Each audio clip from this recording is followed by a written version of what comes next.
자, 우리가 3장 9절입니다. 로마서 3장 9절 보게 되면은,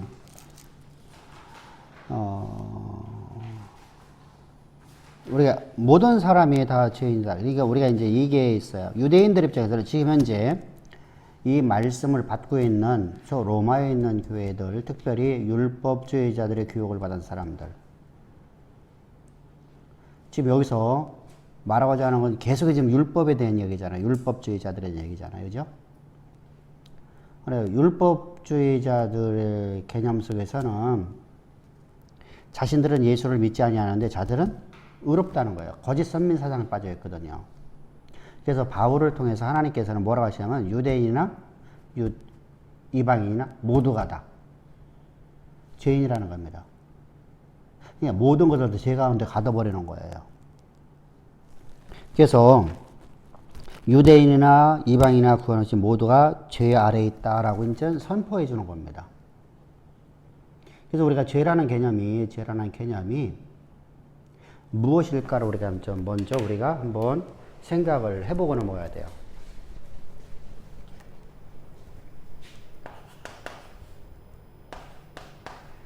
죄인이라는 개념은 죄 아래에 있는 죄의 종이에요. 죄의 종. 그러면 죄인이 된 것이 왜 그렇죠? 우리가 죄인이 된 것이 범법을 행해서느냐? 범법을 행함으로, 다시 말하면 악을 행함으로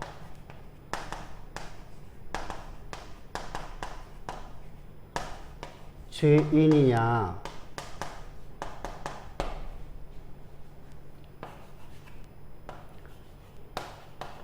죄인으로 출생되었기 때문에 죄인이라는 겁니다. 이건 진짜 중요하거든요.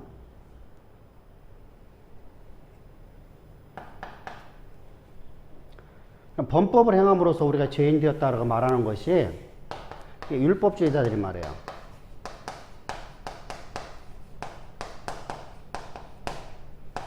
이들은 이런 주장을 하거든요. 우리가 율법을 우리가 지켰으면 우리는 의인이고 너희는 율법을 범했으니까 너희는 죄인이라는 개념입니다. 그래서 거짓 선민 사상에 빠졌잖아요.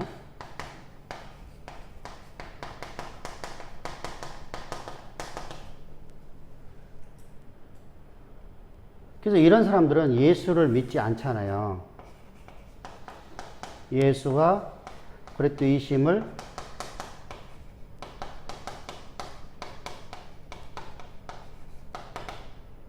왜 그렇죠? 자신들이 선민이라고 생각을 하니까. 예수를 믿을 필요가 없잖아요. 자신들은 선민이니까.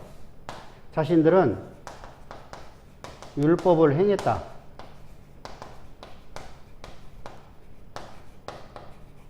구원받았다는 겁니다. 그래서 여기서 구원에 대한 것이 이제 우리가 한번 생각을 해야 돼요. 그런데 죄인으로 출생했느냐 이것입니다. 그럼 죄인으로 출생했느냐 아니느냐 이게 이제 되게 중요한데 성경은 죄인으로 출생했기 때문에 죄인이라는 겁니다. 그래서 첫사람 아담 안에서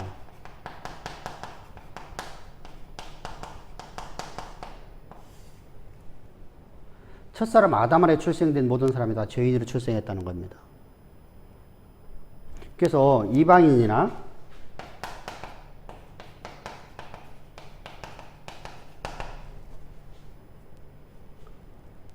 율법주의자들은 유대인이나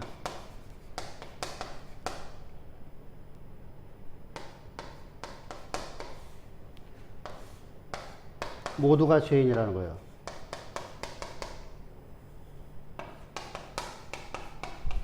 죄인이라고 선언해버립니다. 왜 그렇죠? 유대교는요, 지금 예수를 믿지 않잖아요. 그죠? 예수를 믿지 아니하고 구원이라는 건 존재할 수가 없잖아요. 예수를 믿지 아니하고 내가 거듭나지 아니하고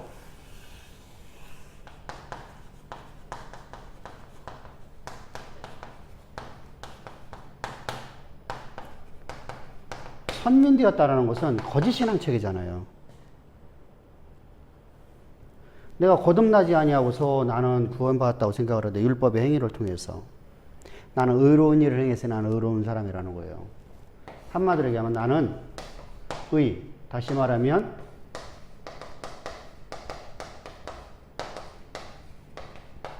이때 율법의 행위는 장로유전이잖아요.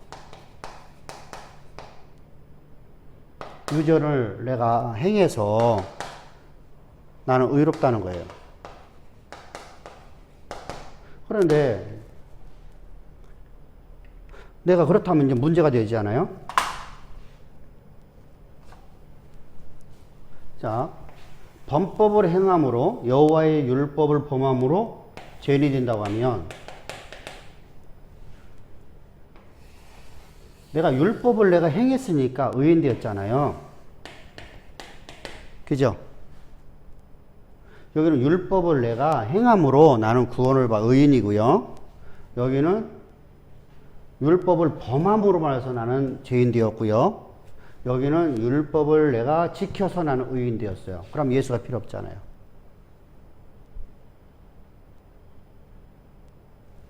그렇다면 문제가 뭐라고 하죠? 예수가 필요 없어요. 없는 구원이 되어버려요.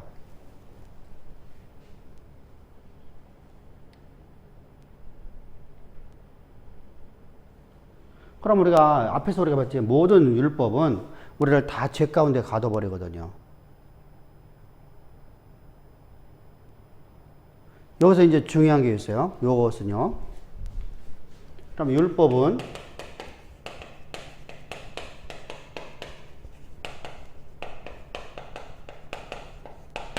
요 말하고 구원하고 관계 있냐는 거예요. 관계 있어요, 없어요?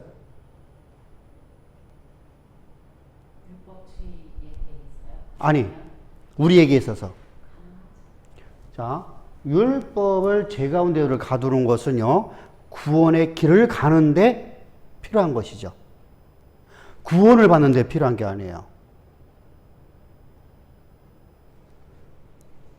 구원은 이거 전혀 관계없이 예수가 나의 구주가 되는 거잖아요. 예수의 십자가로 말해서 거듭나는 거잖아요. 구원은 옛사람이 그리스도 예수와 합해서 죽고 죽었어요. 그리고 장사되었어요. 누구와 함께? 예수와 합하여 장사되었어요.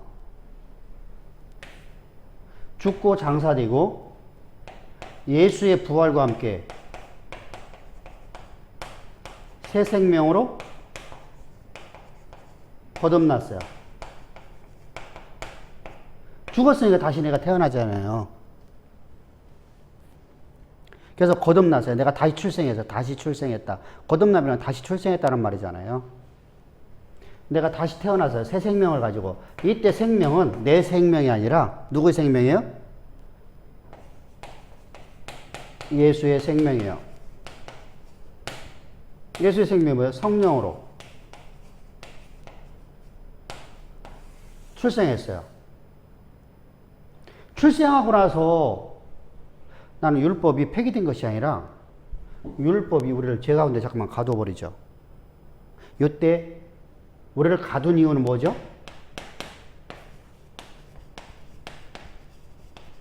우리가 이렇게 범법한 사람들이 범법을 하잖아요.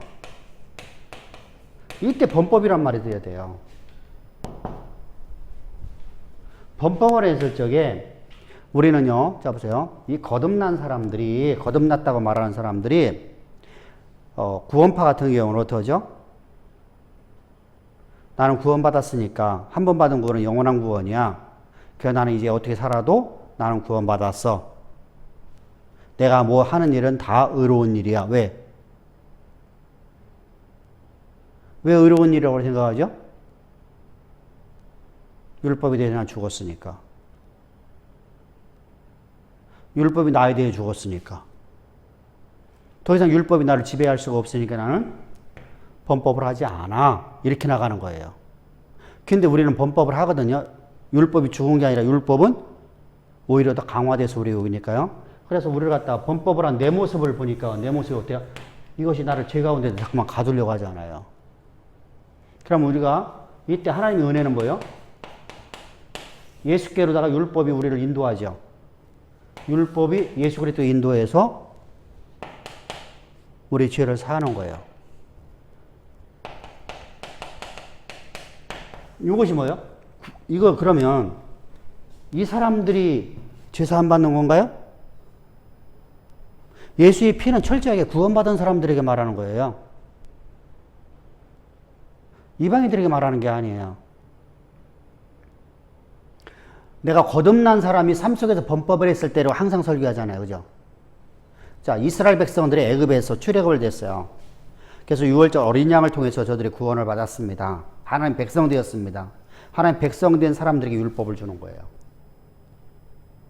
이게 똑같은 게 뭐냐면 내가 대한민국 백성으로 태어나기 전에 율법을 나에 먼저 주어서 내가 태어나는 게 아니고 나는 태어나고서 보니까 율법이 내게 주어지는 거예요. 헌법이요.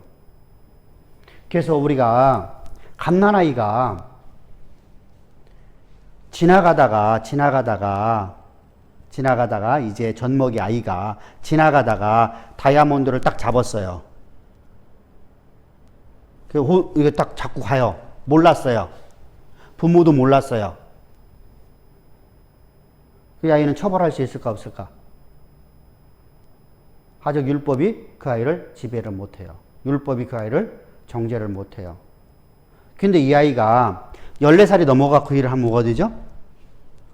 이때부터 처벌을 받아요. 다시 말하면 우리나라 헌법상 14살 미만은 처벌을 할 수가 없게끔 법을 정했어요. 그죠? 14살 넘어가야지만 우리가 이제 법을 처벌하는 것처럼 내가 거듭나고 나야만 이렇게 하나님의 거룩한 백성으로 되고 난 다음에 거듭난 사람이 범법을 했을 적에 이 범법을 가르쳐주는 것이 바로 율법이에요. 그러면 내가 그것이 나를 죄 가운데 가두니까 나를 죄 가운데로 이끌어 가려고 하잖아요.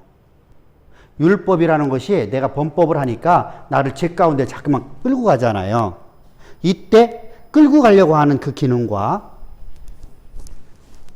예수의 십자가로 나를 이끌어가는 기능이 있어요. 그러면 예수의 십자가로 피로 말해서 내 죄사함을 갖다 선포해줘요. 이것도 있지만 이것도 있단 말이에요. 그럼 나는 생명을 가진 사람은 어디로 가고 싶어 하죠? 자, 빛을 아는 지식을 있는 사람하고 빛을 알지 못하는 사람은 알지 못하는 빛을 향해서 갈 수 있어요, 없어요? 못 가요. 항상 어둠에 존재하는 거예요. 빛과 어둠을 나누는 게 아니라 빛을 모르는 사람은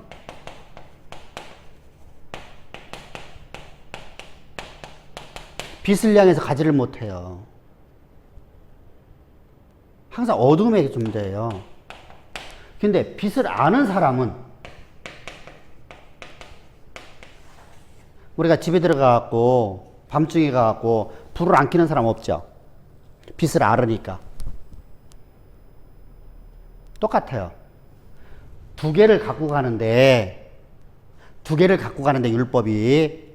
그럼 우리가 빛을 아는 사람은 어디로 가요? 일로 오죠. 이 빛으로 나오잖아요, 빛을. 그래서 빛을 아는 사람은 빛으로 나가게 돼 있어요. 당연하게. 자, 집에 들어가갖고 나는 깜깜한 데 가갖고 나는 숨어 지낼 거야.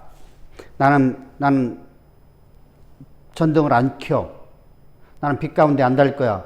이 빛을 모르니까 그러는 것이죠. 빛을 아는 사람은 빛을 언제든 간에 빛을 향해서 가게 돼 있어요. 그래서 우리를 하여금 예수의 십자가의 피로서 말미암아서 죄를 사함받는 것을 보게 만드는 거예요. 그러니까 구원을 받은 사람에게 속죄제가 필요한 거예요. 구원을 받으라고 속죄제를 주는 게 아니에요. 이해됐죠? 이 혼돈하면 안 돼요. 혼돈하면요. 절대 혼돈하면 안 돼요. 근데 많은 사람들이 이것을 혼돈을 하니까 이것도 죄인이고 범법 행함도 죄인이라고 말하는 거예요. 그러면은 범법을 행해서 죄인 된다고 하면 구원받은 사람이 있을까 없을까요? 없어요. 범법은 우리를 하나님의 은혜로 계속 이끌어가는 거예요. 빛을 아는 사람들은. 빛을 아는 사람이니까 범법을 깨닫잖아요. 그죠? 그러면 어둠에 있는 사람은요. 어둠에 있는 존재는 빛을 모르잖아. 그러니까 범법이 계속해서 우리를 어디로 가죠? 죄인을 만들어버려요.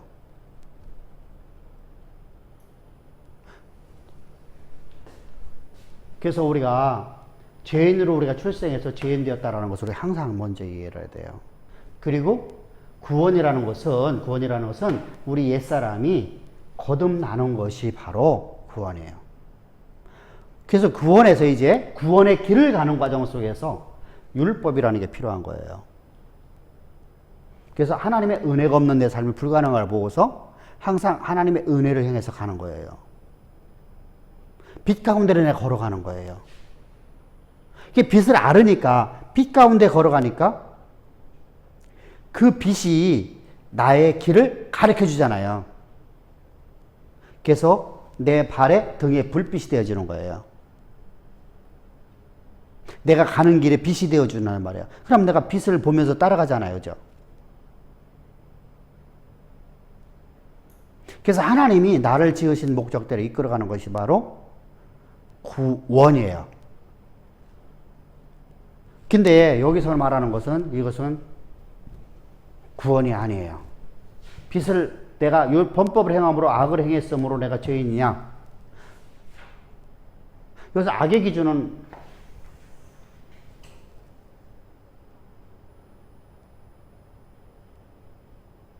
어떤 악의 기준일까요? 율법주의자에게서는요, 사람의 기준이에요. 말로 다 하나님의 기준이라고 하는데 실제로 난 사람의 기준이에요. 왜 그러냐면, 여보세요. 하나님께서 의롭다 하면 의로운 것이 돼야 돼요. 기준점이라는 것은요. 그죠?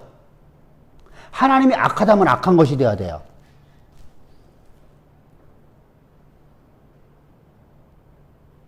하나님이 내가 너를 정죄하지 않는다면 정죄하지 않는 것이 돼야 돼요. 하나님이 정죄한다고 하면 정죄가 돼야 되는 거고요. 그죠? 하나님의 기준점이 되어야 된다는 것이죠. 근데 자 보세요. 하나님께서는요. 똑같은 사건인데도 일률적으로 말씀하지 않으셔요. 똑같은 상황인데도 다 보세요. 남편이 5명 있었다. 악한 거예요, 아니에요? 지금 있는 사람도 남의 아내가 있는 여자야. 그죠? 아니, 남의 아내가 있는 여자가 아니라 남의 아내에 있는 남편이에요. 그러니까 다른 여자의 남편이에요. 그죠? 주님은 그에게 뭐라고 말씀하시죠? 내게로 와서 영원히 마르지 않은 물을 먹으라. 내가 너에게 주는 물은 너의 그런 정욕이나 이런 것을 다 씻어낼 수 있는 물이다. 네가 다시는 그런 정욕에 매이지 않게 되리라.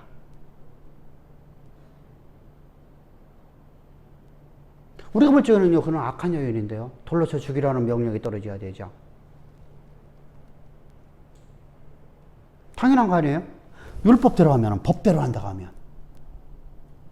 근데 법이라는 건 뭐 때문에 주는 거예요? 정죄하려고 주는 거예요? 백성을 보호하려고 주는 거예요? 이 법을 주는 이유를 몰라요. 법을 주는 목적이 뭐예요? 자, 대한민국의 헌법을 만드는 이유는 뭐예요? 요즘에 우리가 헌법을 잠깐 만드는 이유가 뭐예요? 국회가 법을 만드는 기관이잖아요. 그죠? 그럼 법을 만들어요. 법을 만드는 이유가 뭐예요? 백성을 보호하기 위해서.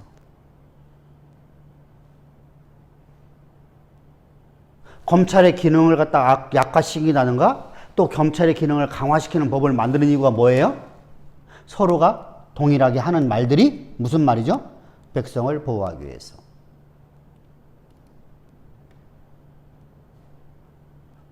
이게 법이에요. 법의 기능은 그것이어야 돼요. 법은 철저하게 그 목적을 갖고 만들어져야 돼요. 근데 법을 아무리 잘 만들어도 맹점이 있어요, 없어요? 허점이 있냐고 없냐고요. 법은 완벽한 법은 존재할 수가 없어요. 그래서 상황진리라고 그래요. 상황에 따라 바뀌어져요. 자, 법이라는 게 절대 진리라고 한다고 하면 상황에 따라 바뀌어지면 안 돼. 하나님의 평가가 달라지면 안 돼요.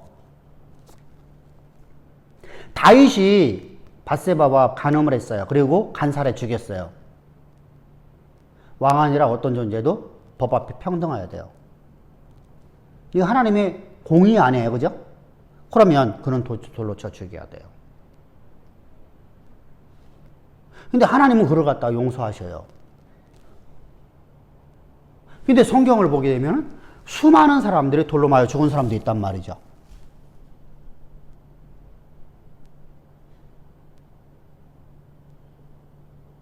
그럼 하나님이 불의한 하나님이라는 것이죠.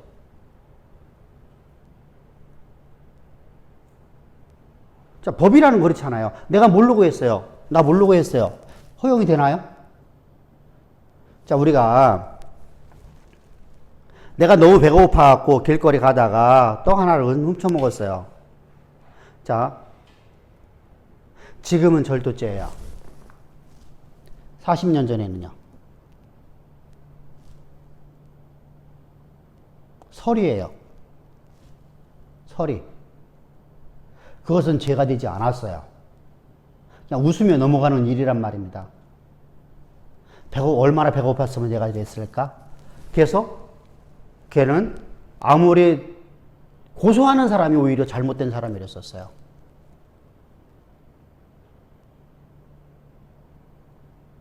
근데 지금은 고소를 하는 게 당연한 이치라는 생각을 해요. 법이라는 게 바뀌었죠. 상황에 따라 바뀌었잖아요. 그래서 상황진리라고 그래요. 그런 거는 수도 없이 많잖아요. 성경 안에요. 그래서 법이라는 것은 백성을 보호하기 위한 것이지 우리를 정죄하고 우리를 죄인 만들려고 하는 게 아니에요. 그 목적을 갖고 하나님께서 법을 만드신 거예요. 그러면은 뭘 깨닫는 것이죠? 내가 죄 가운데, 내가 오늘 범죄라면 내가 죄 가운데 빠져있는 나를 구원하시는 하나님, 나의 죄를 사하시는 하나님을 항상 은혜를 간직하게끔 하기 위해서. 그래서 죄 가운데 가둔다고 말하는 거예요. 나를 죄 가운데 나는 가둘 수밖에 없어. 왜? 내가 범법을 하면은 내가 순식간에 내가 죄 가운데 가둬지는 거 아니죠. 그죠? 성령이 소멸하면 안 됩니다. 그죠? 성령이 소멸할 수 있는 방법은 뭐냐면 죄를 무시해버리는 거예요. 다시 말하면 율법을 무시하는 거예요. 그래서 내가 어떤 죄를 잘못해도 나는 구원받았어 라는 거짓 선민 세상에 빠지는 순간에 이제 성령이 소멸돼 나가는 겁니다. 그러면서 자신은 의롭다고 생각을 해요. 이게 바로 유대인들의 모습이었었죠. 그죠? 말라기서에서 말하고 있잖아요. 하나님은 불의하고 우리는 의롭도다. 여러분들이 이것을 말한 사람이 누가 있었어요? 욥도 그랬었잖아요. 욥도. 하나님은 불의하고 나는 의롭다. 내가 뭐 잘못했냐? 하나님이 불의한 거 아니냐? 나는 하나님 율법 나는 다 지켰어. 율법을 지켜서 구원이라고 생각했잖아요.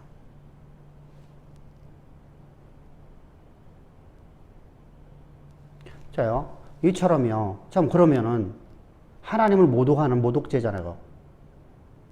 신성 모독이잖아요. 하나님을 불의하라고 했으면 그럼 욥은 구원받으면 안 돼요. 욥은 그냥 그거 다 심판받아야 돼요. 하나님의 공의로 따지면요. 여호와의 이름을 망령되이 끌었다. 그죠? 하나님의 이름을 조롱했단 말입니다. 하나님 불의하다고 했단 말입니다. 그런데 하나님은 욥이라는 인생을 들어가고 역사의 무대 가운데 중심에 세워버려요. 그래서 이렇게 율법이라는 것은, 법이라는 것은 백성을 보호하기 위한 거예요. 백성에게 하나님의, 우리는, 자요, 세상에서의 법이라는 것은 우리를 죄를 짓지 않게끔 만드는 역할을 하지만 성경에서 말씀하시는 이 법의 개념은 하나님의 은혜 가운데 들어오게 만드는 거예요. 사람이 만든 법은 사람이 지킬 수 있는 법이에요. 하나님 만든 법은 어떤 것도 사람이 지킬 수가 없어요. 하나님 외에 어떤 것도 사랑하면 안 된다. 여러분 어떻게 그렇게 살 수 있어요? 우리 못 살아요. 어떻게 여러분들 우리 그 살 수가 없어요. 여러분들 솔직하게 우리가 갓난아이를 딱 애를 낳았어요. 엄마 입장에서, 아빠 입장에서 하나님 생각합니까? 갓난아이 그 아이를 생각합니까? 그잖아요. 그러니까 우리가 하나님의 율법은, 하나님이 주시는 법은 우리가 지킬 수 없어. 하나님이 우리를 이끌어가는 길에는 우리가 할 수 있는 게 아무것도 없어요. 그럼 어떡하죠? 그래서 우리가 은혜 가운데서 주 없는 내 삶이 불가능한 걸로 고백하는 겁니다. 그리고 주님이 주시는 권세와 능력을 가지고 살아가는 거예요. 그것이 바로 구원의 길 가는 사람들의 모습이에요. 그래서 우리가 항상 주어야 됩니다. 그래서 우리를, 그러면 모든 것을 죄 가운데 집어넣어야만 예수님의 십자가의 복음이 이제 우리에게 적용되잖아요. 그죠? 자, 요것을 죄 가운데도 안 집어넣었어요. 유대인들을요. 유대인들이 모두가 다 죄 가운데 들어가지 않고, 이방인들이 죄 가운데 들어가지 않고, 율법, 범법을 행하지 않았으니까, 나는 하지 않았으니까 나는 구원받았다. 거짓 선민상에 빠지면 예수님이 십자가 죽으실 이유가 없어요? 있어요? 없어요? 없잖아요. 그래서 유대인이나 유대인이나 모두가 다 죄 가운데 가둬버리는 거예요. 죄인 만드는 거예요. 죄 가운데 가둬버렸어요. 그럼 여기서 말하듯이 유대인이 범법을 해서 죄인된 게 아니라 이들은 출생이, 그죠? 거듭나지 않았기 때문에 죄인인 겁니다. 이들은 율법을 행해도 율법을 안 행해도 죄인이에요. 할례를 받아도 할례를 받지 않아도 죄인이에요. 근데 왜 그렇게 썼을까? 그 이유가 바로 이걸 했잖아요. 그들은 범법을 행하는 것이 악이고 그 죄인이고, 범법을 우리가 하지 아니하면 우리 의인이라고 말하는 사람들에게 아니다. 율법은 모든 이방이나 유대인을 모두가 다 뭐로 가둬버린다고요? 죄 가운데 가둔다. 이렇게 말하는 거예요. 그러니까 요 의도하고 좀 달라요. 응? 의중이 지금 누구가 율법이라는 상황에 따라 바뀌어지게 말한다 했잖아요. 그죠? 여기에 지금 이제 1차 독자들이 어떤 사람들이에요? 이방인이에요? 유대 그리스도인이라고 하는 사람들이에요. 율법주의자들이잖아요. 율법주의자들에게 지금 말하고 있는 거예요. 목적이 거기에 있는 거예요. 그래서 이거 갖고 모든 사람이 죄인이니까 우리도 죄인입니다. 그러면 맞아요? 틀려요? 의인은 없나니 하나도 없나니 이렇게 말했다 해서 우리가 모든 사람이 다 죄인 가운데 가뒀으니까 죄인이니까 우리도 죄인입니다. 거듭난 사람들도 죄인입니다. 맞아요? 틀려요? 틀려요. 그건 거짓말이에요. 지금 여기서 말하고자 하는 의도를 잘 이해를 해야 돼요. 바울이 말하고자 하는 의도. 그래서 그런 내용이 지금 바로 이제 이방이나 유병이나 모두가 다 구별 없이 모두가 다 죄 아래에 있다라고 바울이 선포하는 겁니다. 그래서 이제 우리가 그러면 왜 우리가 죄인으로 출생했느냐? 이것이 로마서 5장 12절부터 19절까지이고, 그리고 요한복음 1장 13절에서 우리가 누구 안에서 출생해야 돼요? 예수 안에 출생해야 돼요. 무엇으로? 성령으로 말미암아. 그러면 나는 이제 내 영이 아니라 성령으로 봐서 내가 다시 출생하는 거잖아요. 그죠? 그래도 난자니까 하나님께 난자가 돼야 되잖아요. 그죠? 자, 나는 첫사람 아담 안에서 태생했어요. 출생했어요. 그럼 나는 내 영은 죄인에서 출생한 거예요. 그죠? 근데 하나님으로부터 출생하면 하나님이 영으로 출생하는 거잖아요.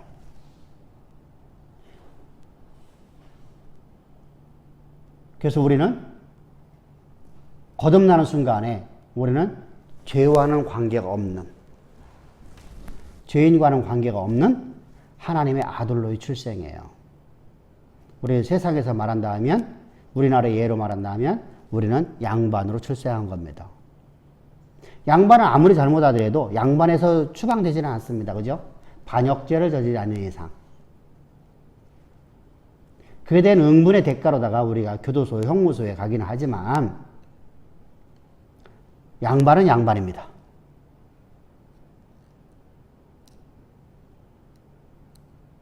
죄인으로 태어나면, 다시 말하면 노예로 태어나면 아무리 잘해도 노예라는 거예요. 종이라는 겁니다. 그러면 이 종은 그곳에서 내가 벗어날 수 있는 방법은 하나밖에 없는 겁니다. 내가 다시 태어나는 것밖에 없습니다. 그럼 다시 태어날 방법이 없잖아요. 그래서 하나님께서 하나님의 독생자인 예수를 통해 갖고 예수와 우리를 연합시켜 갖고 우리를 십자가에서 우리를 죽이시고 우리를 거듭나게 하시는 겁니다. 그 얘기가 바로 이제 요한복음 1장 13절이에요. 그리고 요한복음 16장 8절 9절에서 죄가 뭐냐 의가 뭐냐 우리 가르쳐주죠. 이때 말하는 죄라는 것은 죄인이라는 거야. 어떻게 죄인 되었느냐? 죄인이 무엇이냐? 그게 sin이라는 단어로 영어로는 돼 있어요. sin스가 아니라, 범죄들이 아니라 sin이에요, sin. 다시 말하면 우리가 어떻게 죄인 되었느냐? 예수를 믿지 않은 게 죄인이에요. 이렇게 말하는 겁니다. 그러면서 이제 느닷없이 다시 또 이제 뭐라고 하죠? 요게 계속해서 똑같은 말입니다. 10절에 보면은 기록된 바 의인은 없는 하나도 없으며 이렇게 말하고 있죠. 앞에 말 똑같은 얘기야 지금요. 저 유대인들에게 다시 말해 율법주의자들, 너 로마에서 지금 로마의 교회를 가르치고 있는 거짓된 목회자들이 가르침으로 인해서 할례를 받아야 구원받는다. 모세 율법을 행해야만 구원받는다라고 가르치는 자들. 그들은 빛을 모르는 사람들이잖아요.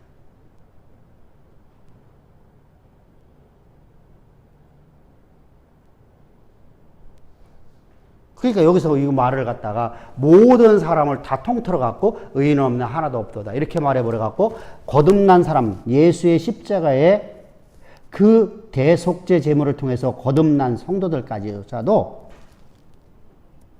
그럼 다시 말하면 당시에 누가 있었어요? 바울과 그와 함께하는 동역자들과 바울의 복음을 끝까지 지킨 사람들, 바울이 전한 복음을 끝까지 지킨 사람들. 아니야, 이게 진리야. 끝까지 지킨 사람들에게 있어서는 뭐가 되는 것이죠? 그 사람들을 말하는 게 아니에요. 지금 여기서 말하고자 하는 것은 저 유대인들을 지금 지칭하는 거예요. 저 율법주의들을 지칭하는 겁니다.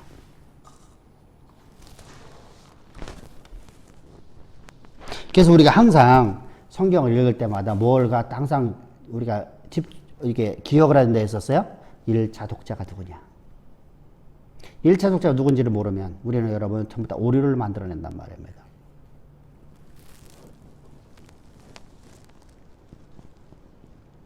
그러면서 이제 11절에서 깨닫는 자도 하나님을 찾는 자도 없도다. 우리는 하나님 찾잖아요. 그죠? 우리는 나의 아버지이신 하나님, 파테르, 다시 말하면 나의 아버지, 인류 역사상 어느 누구도 부르지 못했던 그 하나님을 나의 아버지라 부르면서 우리는 가는 존재들이잖아요. 그냥 단순하게 그냥 하나님 아버지가 아니라 진짜로다가 나의 친아버지가 되어버리는, 나는 거듭나서 나는 새 생명을 가진 존재로서 이제 내가 산 것은 내가 산 거야. 내 안에 그리스도만 살아있는 인생을 살아가는 우리에게 우리는 여러분 항상 하나님을 찾게 됩니다. 자, 여기 중요한 게 있잖아요. 어제 우리가 설교할 때 그런 얘기를 했어요. 저런 사람들은요, 저 율법주의자들이라든가 이렇게 좀 진리의 복음을 알지 못한 어둠 있는 사람들은요, 자기 문제만을 해결을 위해서 교회를 다녀요. 하나님을 찾는 것도 자기 문제를 위해서 찾아요. 자, 그렇다면 그들이 부르고 있는 하나님은 그들이 부르는 거예요. 다른 누구를 얘기하는 게 아니라 바로 자기 자신을 위해서 자기의 성공과 자신의 목적과 자신의 문제를 해결받기 위해서 교회를 다니는 사람들에게 있어서의 하나님은 하나님이실까요? 사람이 만들어낸 하나님일까요? 사람이 만들어낸 하나님이잖아요. 그죠? 내가 만든 하나님이잖아요. 하나님이 스스로 존재하시는 하나님이 될 수가 없잖아요. 그래서 나이가 어떤 큰 뜻을 품었어요. 내 스스로다가. 내가 비전을 품었단 말이에요. 내가 비전을. 내가 되고 싶은 인생이나 이런 인생 되고 싶을 거야. 그래서 내가 큰 뜻을 품었어요. 그래서 나는 그걸 향해서 가기 위해서 가는데 내가 힘이 부족해. 내가 좀 연약해. 내가 이걸 갖다 가는데 뭔가를 의지하고 싶어. 그래서 신을 의지해서 내가 기도하는 거예요.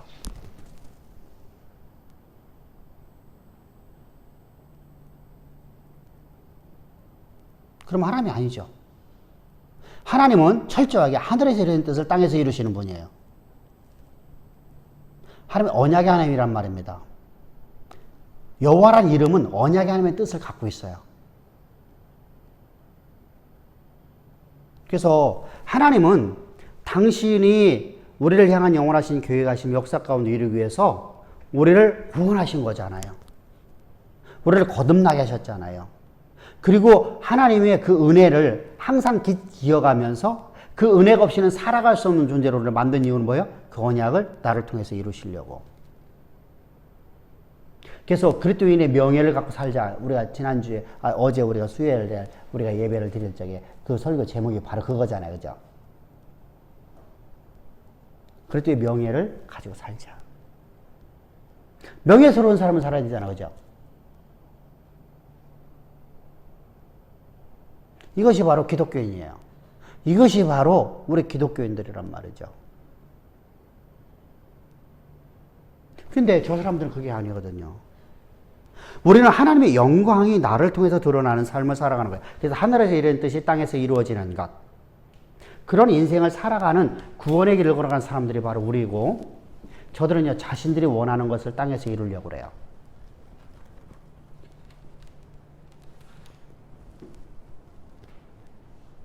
그러면 그들은 자기들이 만든 우상을 만들어놓은, 사람에서 만들어진 신이잖아요. 그럼 우상이잖아요. 그래서 거짓신앙이라고 하는 겁니다. 그럼 그런 사람들은 하나님을 알 수 있을까 없을까요? 자기 자신은 하나님을 잘 섬긴다고 생각하잖아요. 왜요? 내가 기도 열심히 했으니까. 내가 봉사 열심히 했으니까. 그래서 자, 우리가 전에 그런 얘기를 했어요. 우리는 기독교인들이요. 자 보세요. 모든 개신교 목사님들이라고 하는 목사님들은 천주교에 구원이 없다고 말합니다. 기장 빼놓고. 그런데 미안하게요. 얼마나 웃기나 봅시다. 여러분 이게 얼마나 사람을 현혹시키나 봅시다. 테라스는 구원이 있대요. 믿음의 사람이래요.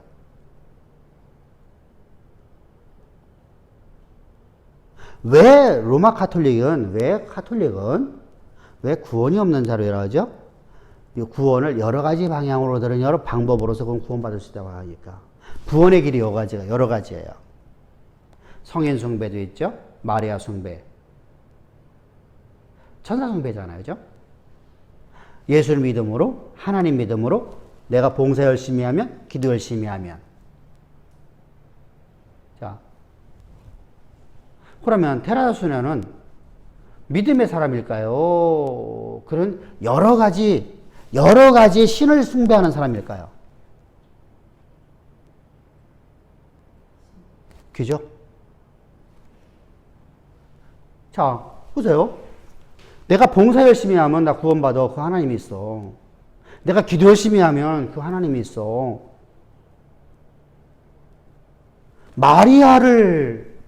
성인 숭배를 해서 구원받는다고 하는 하나님이 있어. 여러분, 여러 신을 숭배하는 다 신론 숭배예요. 근데 그가 구원이 있다고 말해요. 분명히 그의 삶은 아름다웠어요. 세상에서의 삶은. 여러분, 그보다 1000만 배 더 잘 사는 사람도 많아요. 그잖아요, 그죠? 그보다 더 멋지게 사는 사람들 많아요.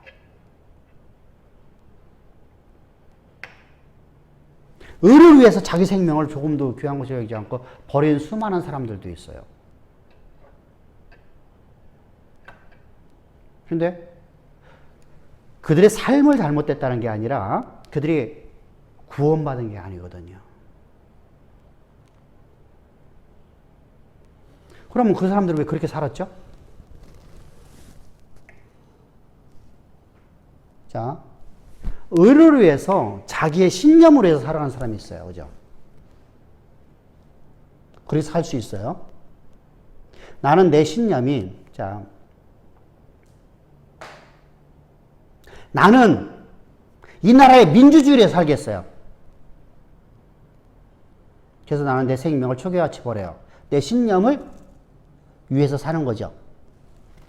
그래서 수많은 사람들이 자살하기도 하고, 매를 맞아 죽기도 하고,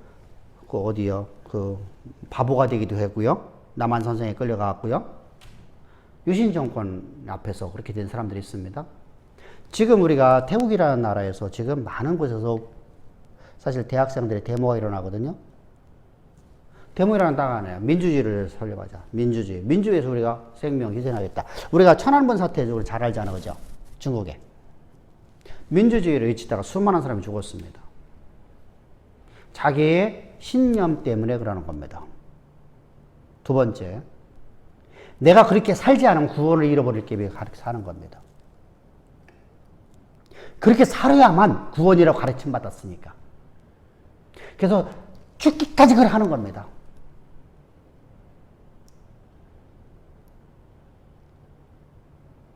어쩔 수가 없어. 그거 안 하면 내가 구원을 잃어버릴 것 같으니까. 이거 안 하면 하나님이 나에게 뭔가를 안 해줄 것 같으니까. 거짓된 믿음입니다. 자기의입니다. 자기가 만들어낸 믿음이라는 거야. 자기가 만들어낸 믿음. 하나님으로부터 온 믿음이 아니는 자기가 만들어낸 믿음이에요. 자기의를 세우려고. 신념과 자기의 때문에 그렇습니다. 그래서 그렇게 멋진 삶 살아가는 거예요. 우리보다 더 깨끗한 삶을 살았죠. 더 멋있는 삶을 살았죠. 근데 그들에게는 구원이 없어요. 근데 참 묘하잖아요. 그들 중에서 조금만 잘 사는 사람이 있으면 전부 다 의이다. 믿음의 사람이다. 그럼 참, 그러면, 자, 그 말을 들었어요. 근데 그 말을 듣는데 어느 누구도 반박을 하지 않아요. 검정 걸 보고서 하얀색이라고 하는데 아무도 반박을 안 해요.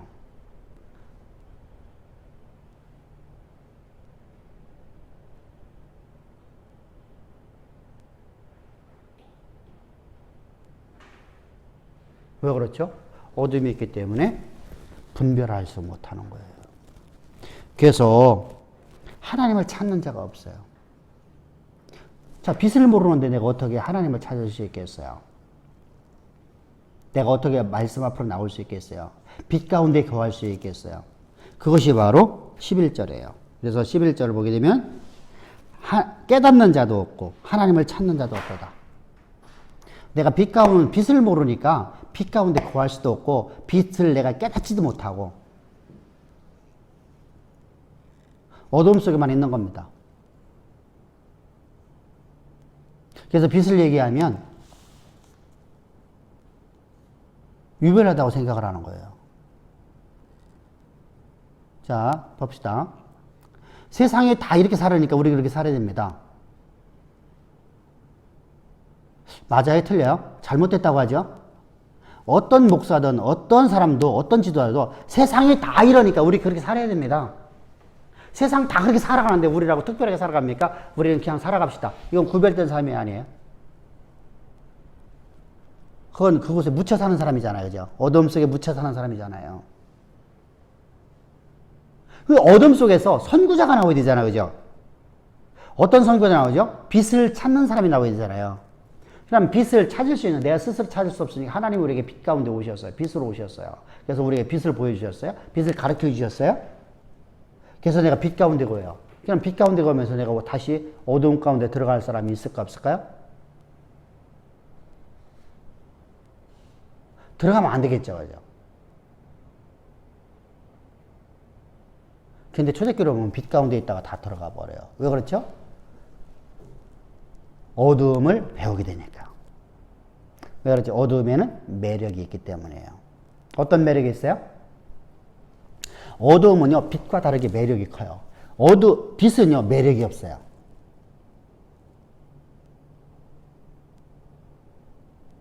빛은요, 매력이 없어요. 매력이 있어야 우리를 유혹하는데, 매력이 없어. 근데 어두움은 매력이 아주 철철 넘쳐요. 어떤 것이죠? 쾌락에 대한. 나루에 살아라는 쾌락. 정욕.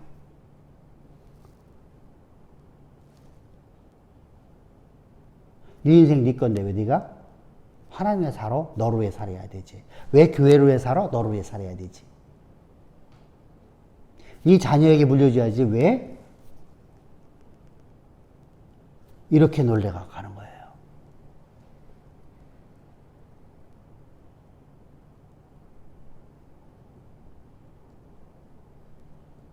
야, 하나님 너 봤니? 너 하나님 진짜 만나봤니? 하나님이 너 진짜 보이니? 있으면 나와보라 그래.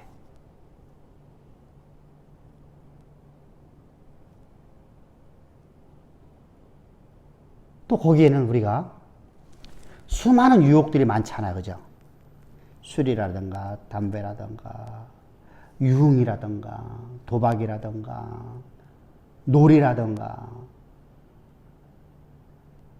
모든 게 다 여성의 상품화 되어지고 남자가 상품화 되어지는 인격이 아니라 상품이 되어버리는 그런 유혹들이 있잖아요. 그래서 이런 유혹이, 이런 매력이 철철 넘치는 것이 바로 어두움이에요. 그래서 어두움으로다가 미혹되어 버리면 그냥 넘어가게 되어 있는 겁니다. 그래서 말씀으로 전신갑주입어라. 다시 말하면 항상 빛 가운데 거하기 위해서 내가 말씀으로서 어두움에 미혹이 들어올 적에 그 미혹을 물리치는 자가 되어라. 대적하는 자가 되어라. 이게 바로 에베소서 6장 11절, 10절, 11절 말씀입니다.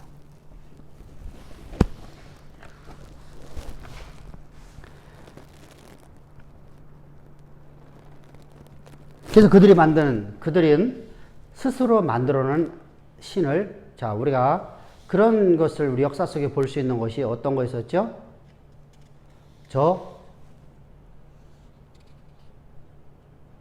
광야 40년 동안의 백성들이 황금송아지를 만들어 놓고 이게 여호와로다. 훗날 저 여로보암 왕이 북이스라엘에서 황금송아지를 만들어 놓고 이것이 여호와라.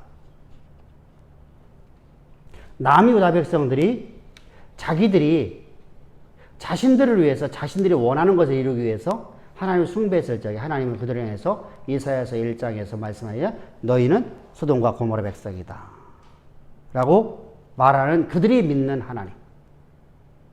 사울왕이 그토록 찾고 찾았던, 초반기 말고요, 후반기에서 그렇게 찾고 찾았던 신은 하나님이 아니잖아요. 스스로 존재하시는 하나님이 아니라 인간에 의해서 만들어진 신이었잖아요. 그래서 우리가 이것을 되게, 자, 예수님께서 말씀하시죠. 너희가 나를 알았더라면 너희가 하나님을 알았다면, 나를 알았더라면, 그죠? 너희가 빛을 알았더라면, 너희가 나를 주로 시인했으리라.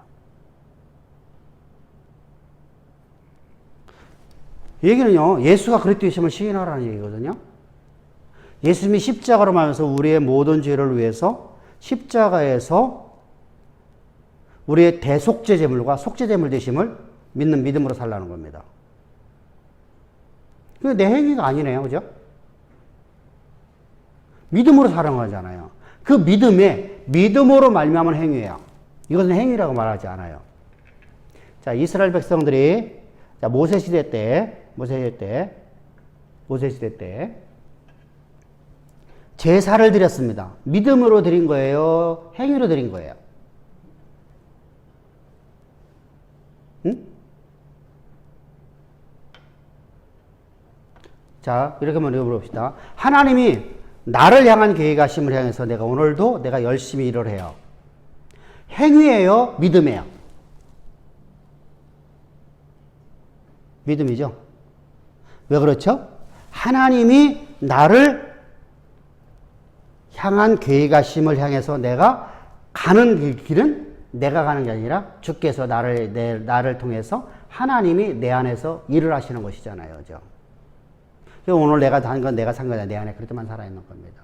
근데 내 안에 내가 살지 않고 내 안에 그리스도가 살지 아니하고 내 안에 내가 살아있으면 내가 한 거잖아요. 그래서 우리는 전혀 달라요.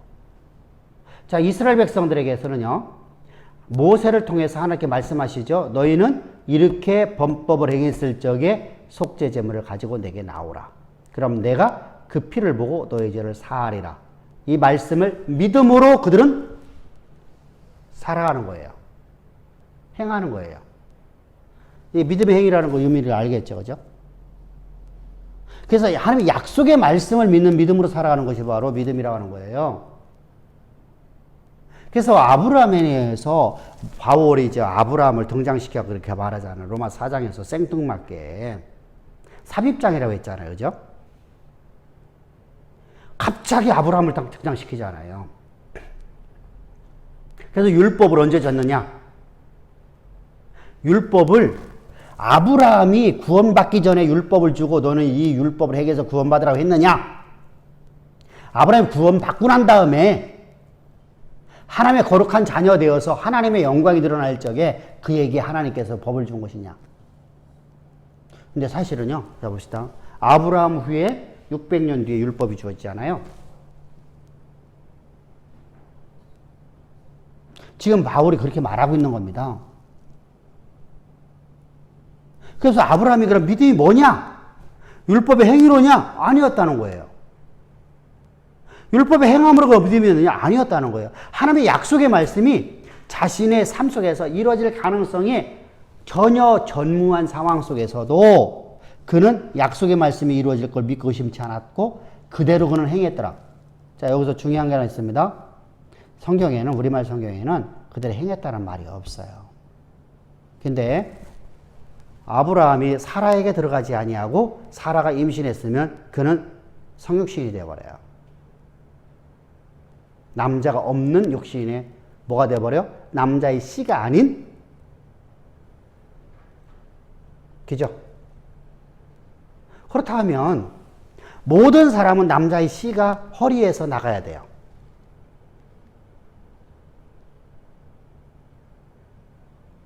근데 아브라함은 씨가 말랐어요. 더 이상 아이를 낳을 수가 없는 몸이에요.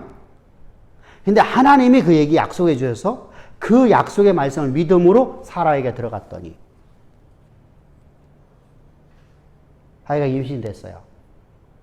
그래서 이삭을 육신의 씨라고 하지 않고 언약의 씨라고 하는 거예요.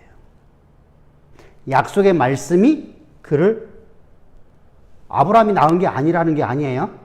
아브라함이 씨예요. 근데 아브라함의 씨가 이미 말라서 이제 끝장 나버렸는데, 죽었는데, 그 죽은 아브라함의 씨를 하나님이 넣어주신 거예요. 회복시켜 주셨어요. 그리고 그에게 이삭을 낳게. 그래서 아브라함은 이삭을 낳았는데 이삭을 언약의 씨라 하나님이 약속의 말씀대로 그대로 되었더라 이렇게 하는 거예요. 그러면은 내가 행하지 아니하면 믿음일까 아닐까요? 아니죠. 그래서 행함이 없는 믿음은 죽은 믿음이라. 내가 당신을 사랑해요. 내가서 사랑하는 사람에게 내가 막말을 해야 되고 그 사람에 대해서 내가 예의를 지키지 않으면 그건 사랑이 아니에요. 그건 거짓이에요. 근데 나는 사랑했다고 했으니까 나는 사랑이라고 난 착각하고 살아요. 그건 사랑이 아니에요. 똑같아요. 하나님을 사랑한다고 말하고서 나는 내 마음대로 내가 몸대로 살아요. 그것은요? 아니에요. 우리는 하나님을 사랑하면 믿음으로 살아야 돼요. 어떻게 살아야 되죠? 하나님이 내게 맡기신 일을 위해서 내가 오늘도 살아가는 겁니다. 그걸 이루어내 내가 잘했느냐 못했냐 그걸 말하는 게 아니야. 내가 오늘도 최선을 다해서 살아가느냐 안 살아가느냐. 다시 말하면 믿음으로 살아가느냐 행함이 있는 믿음이냐 행함이 없는 믿음이냐 이걸 하나님이 우리를 보시는 것입니다. 그러면서 이제 12절을 봅시다. 다 치우쳐 한 가지로 무익하게 되고 선을 행하는 자가 없나니 하나도 없도다.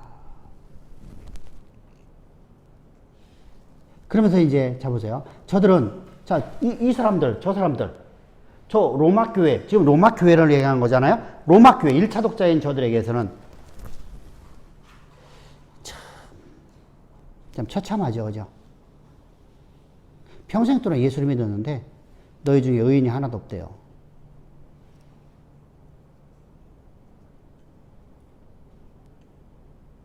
일생 동안 내가 하나님을 내가 섬겼는데 나는 너를 모른대요.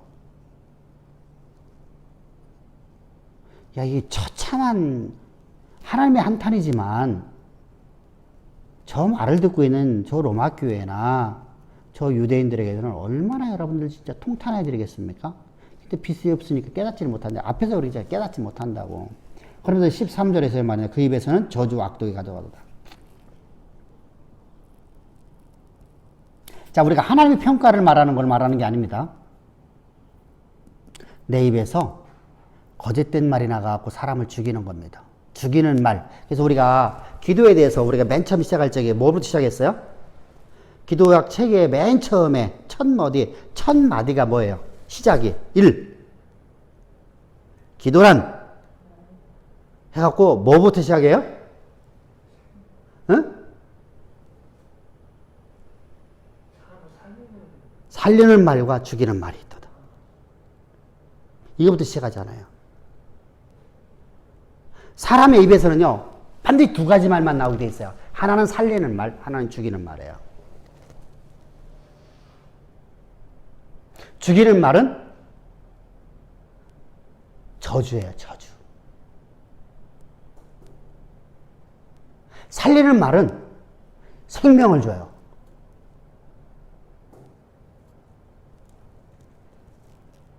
그래서 우리가 속임을 베푸는 독이 있는 자가 되어버리면 안 돼요. 사실은요, 우리가 독을 속여서 먹이잖아요, 그죠? 우리나라는 그 독살이 그렇게 많지는 없었던 것 같아요. 근데 중국 사람들은 진짜 독살이 많았던 것 같습니다. 근데 우리가 아프리카 쪽의 사람들, 더운 나라의 사람들을 보면 원숭이 같은 걸 잡을 적에 화살을 쏘죠. 그래서 맞으면 원숭이가 죽어요. 사람 맞으면 사람 죽겠죠, 그죠? 이게 우리나라는 참 독이 별로 없는 나라인 것 같아요. 그래서 독이 있는 풀은요, 보편적으로다가 이 더운 지방에서 많이 나와요. 그러니까 중국 같은 경우에는 남방 쪽 가면요, 상해도 우리보다 밑이에요. 상해가 우리보다 한참 밑이에요. 그래서 우리보다 한참 더운 지역입니다. 남반부에 들어가거든요. 이쪽 밑으로다가 다시면 적도 근방으로 가는 겁니다. 그러니까 이 남만 이쪽으로 해서 엄청 덥잖아요. 그러니까 그들에게는요, 독이라는 것이 엄청나게 많았던 것 같아요. 그러니까 독살이 많아요. 근데 독은 전부 다 속이는 거예요. 속여서 먹이잖아요. 우리는요, 사극을 보더라도 침을 찍어갖고 이렇게, 그죠?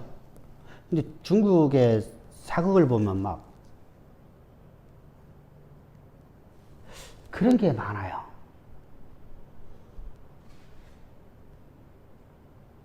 우리도 뭐 기미상궁이라고 있죠. 기미상궁. 우리도 이제 독살이 있었던 것 같아요. 많이는 없었지만 있었던 것 같아요. 그래서 이제 기미상궁들이 뭐 하는 것이죠? 근데 기미상궁 죽었다는 말을 한 번도 못 들어본 것 같아요. 그죠?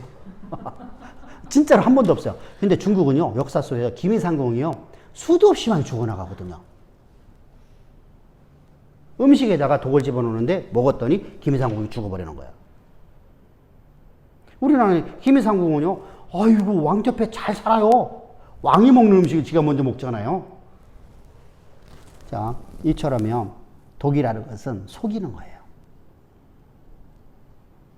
이게 독이다 하면 여러분 먹을 사람 아무도 없거든요. 그래서 속이는 겁니다. 이것이 바로 시편 5편 9절의 말씀을 인용해서 하는 거예요. 저들이 목구멍은 열린 목구멍, 뭐예요? 무덤이라는 거예요. 속이는 말을 하고 우리를 갖다 어디에 집어넣는다는 거예요? 저들이 입만 열면, 율법주의자들은 입만 열면 우리를 어디다 집어넣는다는 거예요? 무덤 속에 집어넣는다는 거예요. 사망 가운데 집어넣어버린다는 겁니다. 독이 있다는 겁니다. 근데 여기서 열린 무덤이라 했을 때 열림이라는 이 단어가 어떤 거예요? 그들이 가르치는 말은 지속적으로 다 과거도 지금도 현재도 미래도 똑같게 계속해서 그렇다는 겁니다.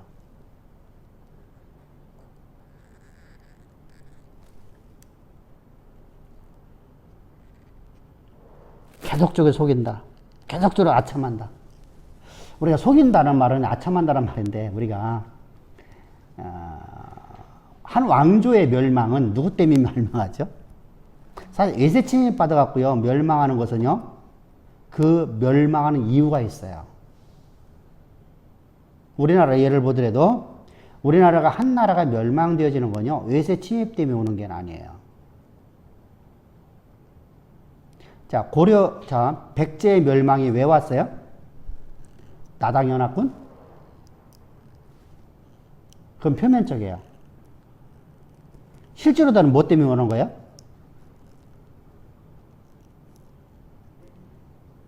부여의 멸망. 다시 말하면 백제라는 나라는 부여, 전주, 공주, 이쪽을 통치했던 나라잖아요. 그죠? 근데 이 나라가 우리가 말하면 지금 전라도 지역하고 충청도 일부입니다.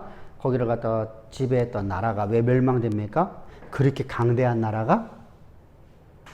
여러분들 이 백제 역사를 보면은요 진짜 왕궁 같은 거는 보잘것없게 지었지만 실제로다가 이들의 전투력이라든가 이런 걸 보면요 당시에 신라는요 게임이 못 되는 나라였었어요. 근데 나당연합군이 됐어요.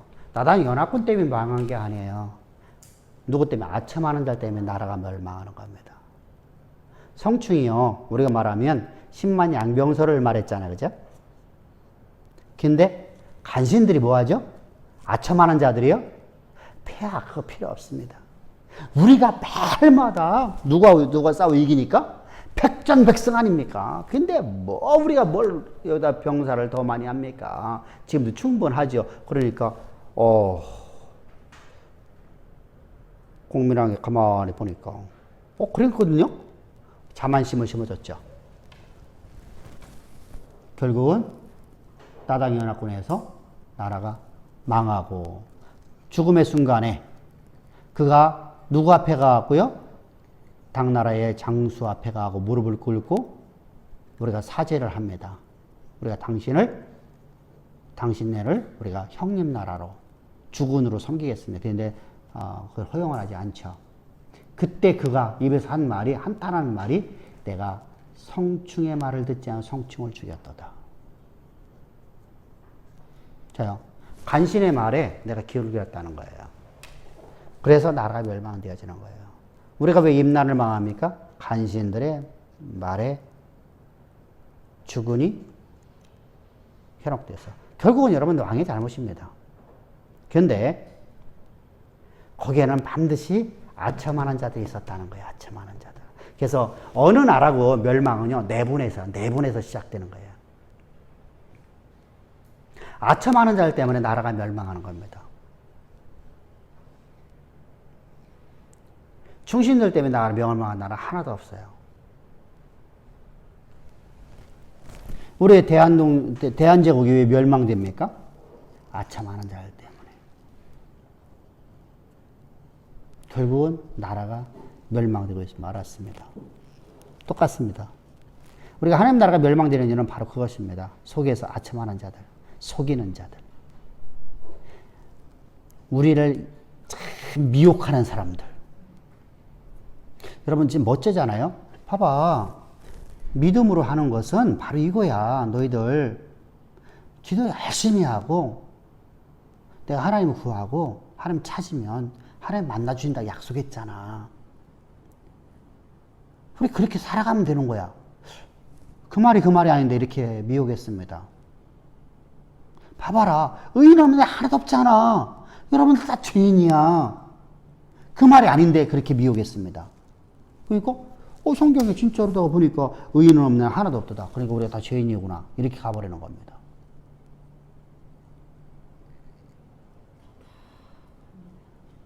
그렇죠. 답답하죠. 이건 방법이 없어. 근데 딜레마가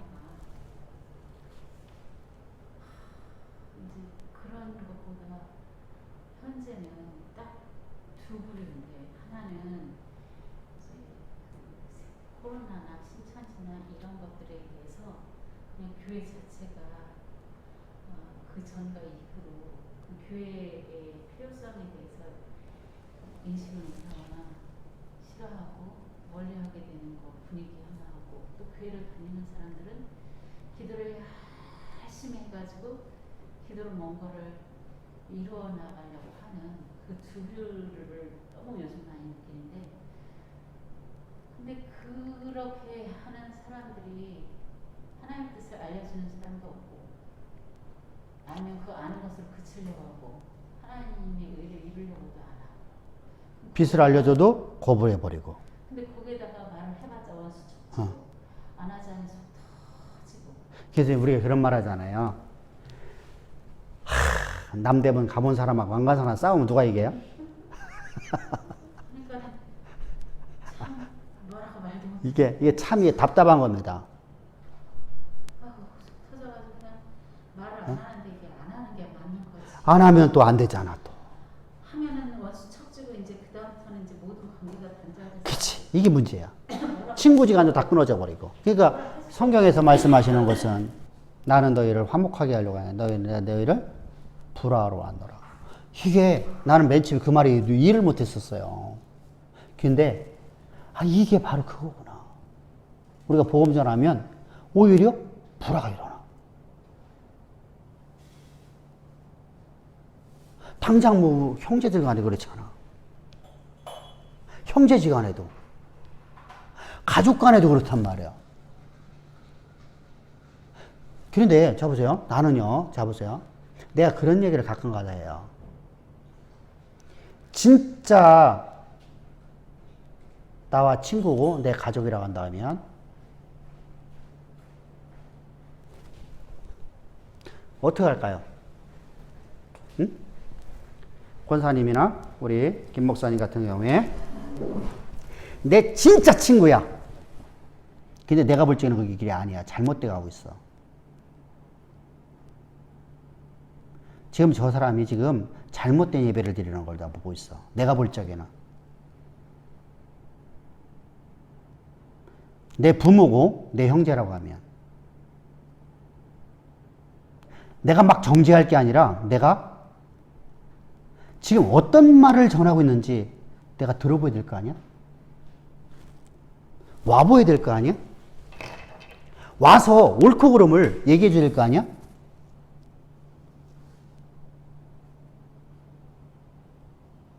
친구가 아닌 거죠.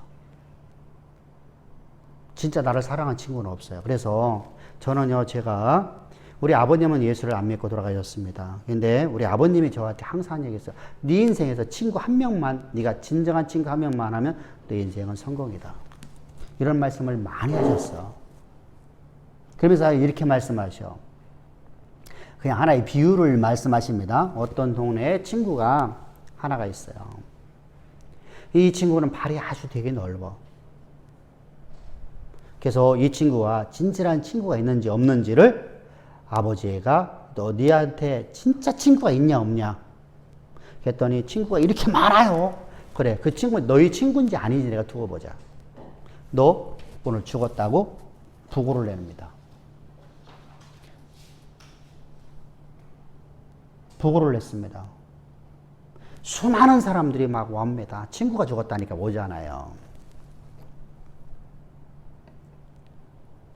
근데 문상으로 와서 문상하고 곧바로 나가고 술 먹고 우리 말하면 고스톱 치고 하는 겁니다.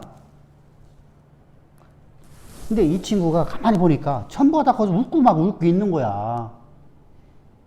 내가 죽었다는데 나하고 진실한 친구라고 하면서. 근데 딱 한 명의 친구가 나하고 그렇게 친한 것 같지도 않았는데 이 친구는 와서 진짜 울어주고 자기 장례하는 그 행여가 나가는 곳까지 한 번도 기쁨의 표시를 웃음에 뜨지 않고 슬픔으로다가 자기를 위해서 눈물을 흘리는 모습을 봐요. 그때 그 아버지가 이 죽었다고 하는 아들한테 이렇게 말합니다. 저 뵙기 너의 친구 하나도 뵙게 없다. 친구 잘 새겨라. 이 얘기를 항상 나한테 들려주셨어요. 친구 하나를 사귀는 게 그렇게 어렵다는 겁니다. 그걸 기준으로 하면 이 세상에는 친구가 없을 가능성이 90%. 그렇죠. 진짜 그래서 우리 아버님이랑 항상 얘기하시는 그거야. 선친이 돌아가시기 전까지 항상 너에게 단 한 명의 친구가 있다 하면 너는 성공한 인생이다. 이런 말씀을 많이 하셨어요. 근데 내가 엊그저께도 어떤 목사님한테 그런 얘기가, 목사님은 40년 지기라며. 40년 지기에 목사님이 지금 잘못된 길을 가고 있으면 목사님 어떻게 와갖고 그걸 얘기해야 되지. 왜 그걸 뒤에서 왜 정치를 하고 있어? 왜 뒤에서 왜 이렇게 이상한 소리를, 소문을 내고 있어? 그건 아니잖아. 목사님은 친칠한 친구라고 하면서 어디 가서 목사님하고 나하고 친구라고 하면서 40년 지기라면서 그건 친구가 아닌 거야. 그랬더니 그때 그분이 그런 얘기를 해요. 목사님 말씀이 맞아요. 외롭지 않으려고 같이 그냥 가려고 맞춰주는 거죠. 그렇죠. 외롭지 않으려고. 내가 혼자 가기가 이로우니까 그냥 같이 가려고 하는 것 뿐이죠.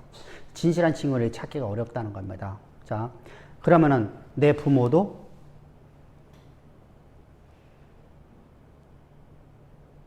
내 자녀도 내가 지금 잘못된 일을 하고 있다고 하면은 와서 무엇이 잘못된 걸 네가 보고 나에게 얘기해달라. 그죠? 그게 진실한 사람 아니에요?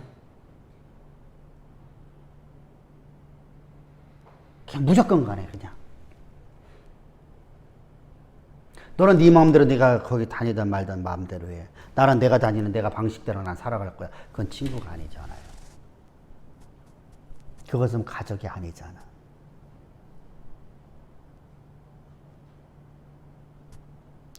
주님이 우리에게 말씀을, 그래서 주님은 내 부모 어디 있니? 내 형제가 어디 있니? 너희가 나의 형제요. 너희가 나의 부모니라. 네가 나의 가족이니라. 주님의 말씀이 바로 이런 의미입니다. 그래서 우리가 항상 주의해야 돼요. 나는 내 진짜로 그래요. 내 자녀가 잘못된 길을 간다고 하면요, 나 거기 쫓아가요. 실제로 그렇게 썼으니까. 옛날에 내 애천교회 쫓아가고서 막 난리친 거 못 봤어? 최기현 권사 동생 막내가 거기 빠져가고서 있을 적에 가고 끄집어냈잖아.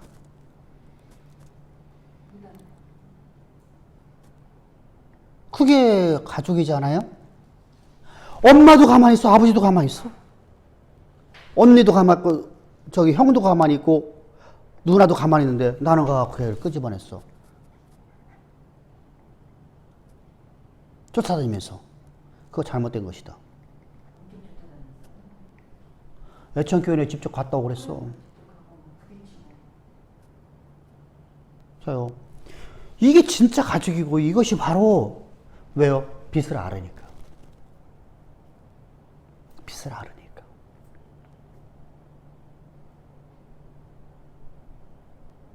여러분, 진짜 가족이라는 건 바로 이게 가족인 거예요. 생명의 길을 걸어가는 것을 계속해서 모함하고 잘못된 길이라고 하고 너 혼자 다니라고 하고 이것은 잘못된 겁니다. 그래도 저들이 진리를 모르니까 그러거든요. 저들이 빛을 모르니까 그러거든요. 그래서 빛을 가르치는 자가 우리의 모습이에요. 근데 이 빛을 가르치기 바울이 오죽하면 복음이 부끄럽지 않냐.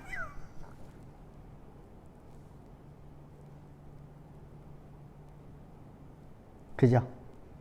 오죽하면. 나는 이 복음 전하는 게 조금 더 부끄럽지 않다. 사실 부끄러운 일을 많이 당하잖아, 그죠?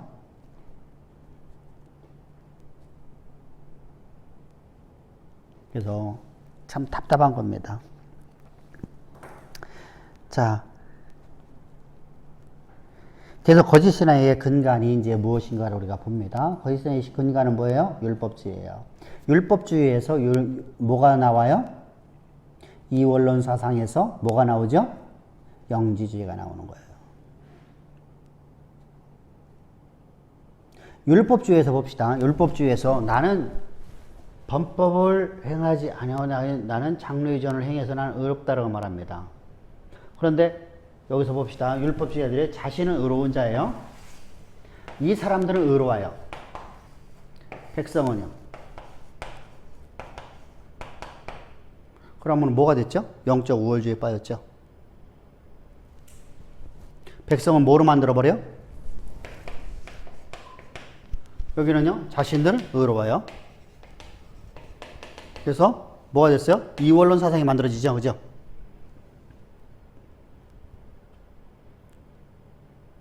이원론 사상이 만들어지잖아요. 교회 안에 자, 요 얘기가 지금 누가 얘기하는 거예요? 영지주의가 그냥 갖고 나오죠. 영지주의. 이걸 그대로 갖고 들어가죠. 영지주의가. 다시 말해 영지주의는 무슨 철학이에요? 헬라 철학이 이 율법주의자와 연합해버리는 거예요. 플러스 뭐예요? 율법주의와 뭐가 플러스 하는 거예요? 헬라 철학이에요. 헬라 철학에서 뭐가 나오죠? 이데아 세상. 이데아 세상. 이데아 세상은 뭐예요? 이 땅에 한마디 얘기잖아요. 이 땅에 있는 모든 만물은 다 허상이고 실체는 어디 있다는 거예요? 이데아에 있다. 이데아. 우리가 보이지 않는 저 세계에 있다는 거예요. 이것을 딱 갖다 집어넣으니까 뭐가 돼요?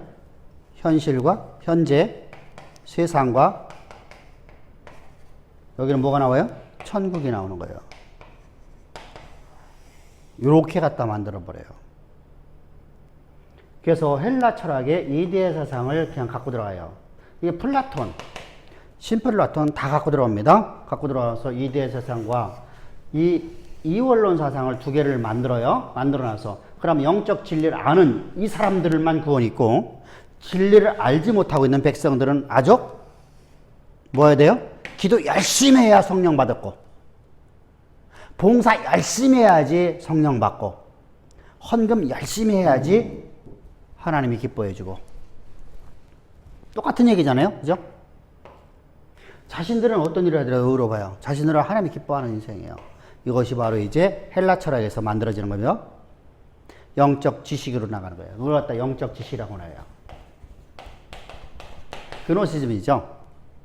영적 지식이 있는 소수의 사람들은 구원이 있고 영적 지식이 없는 빛을 아는 지식이 있는 사람들은 구원이 있고 이들이 스스로 만들어낸 얘기입니다. 성경에 말하는 빛이 아니라 이 사람들은 빛을 알지 못하기 때문에 구원을 받지 못해. 그러면은 이 사람들이 구원받으려면 영적 지식의 사람으로 올라가야 돼. 그래서 뭐 하죠? 이보다 더 중요한 게 있어요. 뭘까요? 이보다 더 중요한 게 있어요. 뭘까요?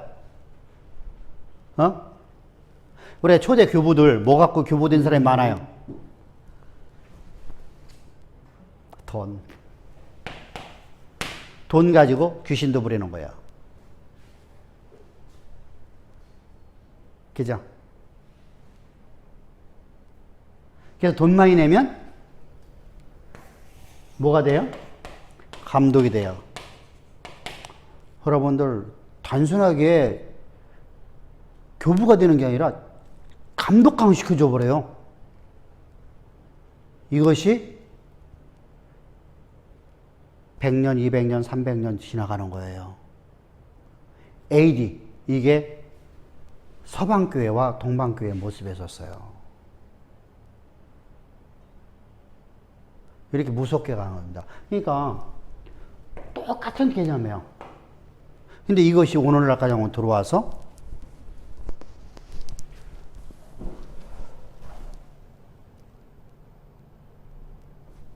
다 이 돈의 기준을 갖고서 사람을 평가하죠. 그죠?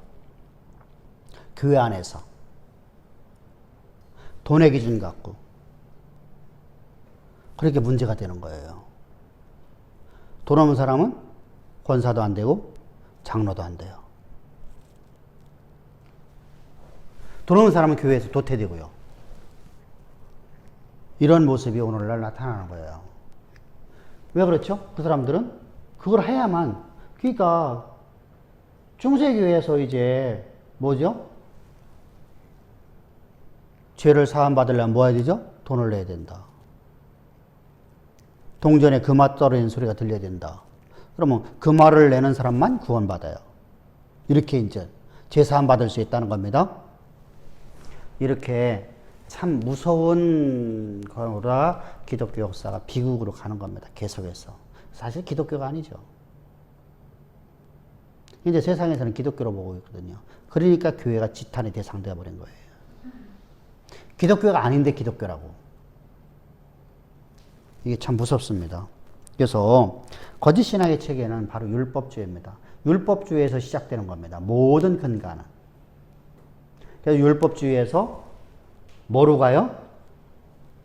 구원 바로 가고요. 율법주의에서 뭐로 가요? 영지주의로 가고요. 율법주의에서 뭐로 가요? 천사숭배로 가고요. 다 가요. 율법주의가 모든 이단 사설의 근간이에요.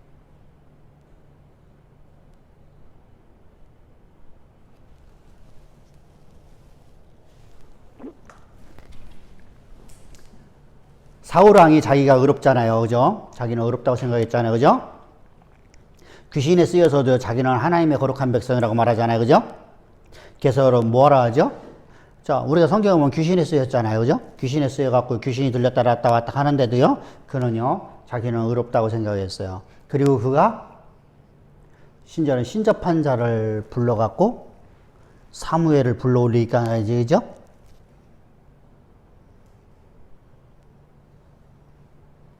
기독교인에서 명예가 전혀 없는 존재잖아요. 기독교인으로서 할 수 없는 일을 하잖아요. 구별된 삶이 하나도 없잖아요. 세상적 개념으로 보면 그는 위대한 왕이었었어요. 나라의 근간을 세운 사람입니다. 근데 이제까지 남의 압제를 받던 백성들이었었던 그들에게 그 사울왕을 통해서 이제 나라의 근간이 세워집니다. 우리가 위기 속에서 영웅이 났다고 말하잖아요. 그런 위기 속에서 영웅이 난 겁니다. 만약에 다윗이 하나님이 들어주지 않았다면, 다윗이 없었다면 사울왕은 진짜 영웅 중 영웅 됐을 겁니다. 그 정도로 뛰어난 왕이에요. 그런데 블레셋이 한 번 못 쳐들어오잖아요. 초년기 쳐들어온 것은 그것 때는 아주 나라가 정립되지 않았을 때잖아요. 군대도 여러분들 이제 3천 명밖에 없던 시대잖아요. 군대도 이제 막 뽑아놨는데 그것도 가갖고 요나단이 그냥 좀 시들먹거리게 그냥 그죠? 가서 블레셋 사람하고 쌈박질하는 바람에 블레셋에 이제 침범을 받고 10만 군대가 쳐들어와갖고 풍전등화 위기를 맞게 되잖아요. 그때 하나님의 인도함이 없어서 하나님이 나라를 보호하지 않으셨으면 그죠? 근데 그 이후에 사울왕이 통치하는 동안에 전쟁에서 패한 적이 없어요. 사울왕은 그래서 블레셋이나 이 주변 국가로부터 침범을 받지 않아요. 대단한 왕입니다. 분명하게 한 지역에 저쪽 구팅에서 막 약탈자들은 있었어요. 그러나 전쟁으로는 없었단 말이죠. 전쟁이 있었으면 다윗을 죽이려고 군대를 동원해서 그렇게 3천 명의 군대를 이끌고 다니지는 않습니다. 대단한 왕이었었습니다. 근데 하나님은 그게 기독교의 명예를 완전하게 실추한 사람이잖아요. 그래서 그를 진멸하고 다윗을 세우시죠. 믿음의 사람을. 그러면은 자 보세요. 하나님이 말씀하신 바들에다가 다윗에게 그것을 주시려고 지금 여기를 막강한 군대로 만들어 놓은 거죠. 오늘도 그 일 하시는 하나님이셔요.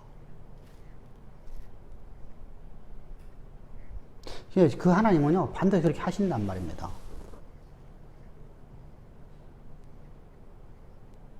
그래서 이것을 빼앗아서 내게 주시는 하나님. 그러면 우리가 어떻게 하면 돼요? 다윗처럼 기독교의 명예를 갖고 살아가면 되는 겁니다. 그러면 하나님이 그렇게 하신다는 겁니다. 자, 그래서 우리가 항상 우리가 거짓신앙체에 빠지면 안 된다. 거짓신앙체에 빠지면은 하나님은 그걸 갖다 다른 사람이 넘겨버린다. 다른 사람이 뺏어 하신다. 이방인에게 줘버리던 다른 믿음의 사람에게 그걸 통째로 다 옮겨버린다. 통째로 옮겨버리잖아 그냥. 그죠? 하나님의 심판은요. 그래서 우리가 항상 주의해야 됩니다. 자, 어찌됐건 간에 거짓신앙의 근간은 율법주의라는 겁니다. 그러면서 이제 그 입에는 저주와 악독이 가득하다. 다시 말합니다.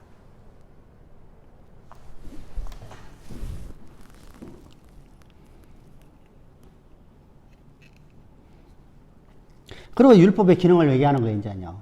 다시 또. 율법의 기능. 앞에서는 우리가 율법주의 얘기하고 율법 얘기하다가 다시 율법의 기능을 또 얘기합니다. 율법 있는 자들에게 말하는 것이니 19절 봅시다. 시작.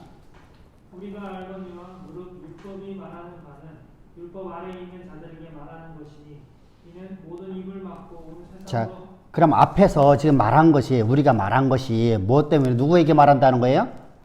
율법을 안다고 하는 너희들. 율법주의자들에게 말하노라. 너희들은 뭐야? 하나님의 심판 가운데 있다는 겁니다. 여기서 온 세상이라 했는데 사실은 자기들이잖아요. 그죠? 세상은 하나님께서 심판이라고 하지만은 사실은요, 앞에서 유대인이나 이방인이 이렇게 나온 것은 유대인들, 너희들은 이방이나 똑같은 놈들이다 이렇게 말하는 거잖아요. 그죠? 그들에게 있어서는요, 이방인들은 뭐 했었어요? 유대인들에게 있었어요? 당시에 율법주의자들에게서 이방인은요, 지옥의 불쏘시개. 그래서 저들의 기도는요, 어떠했었죠? 우리가 이방인으로 태어나지 않은 것을 하나님께 감사합니다. 근데 이방인들을 전도해요. 말이 안 되는 말이 하고 있잖아요. 그죠? 사실 지들이 전도하는 게 아니잖아요. 바울이 세우는 교회 갖고 그 통째로 뺏어버린 거잖아요. 거짓으로다가. 속이는 말로. 독을 먹여갖고. 독사시킨 거잖아요. 전부 다 백성들을요.